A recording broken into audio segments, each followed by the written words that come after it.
a quote from Virgil, the Roman poet. I said, "The gates of hell are open night and day. Smooth the descent, easy is the way. But to come back and view the cheerful skies, in this the task and mighty labor lies." So, you know, PRRD is very poetic as well. So he understood it straight away. And then he said, you know, don't worry about me, it's okay.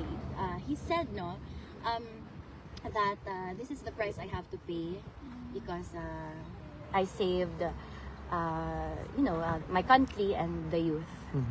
And then I replied again na, they know.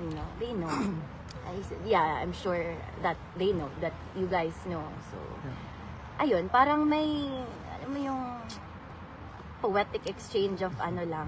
Ganun siya magsalita. He talks in rhetorics, ganun. Is the former president still aware that there are still Filipinos coming from all over the world? Yes, Still he knows. And, ayun nga,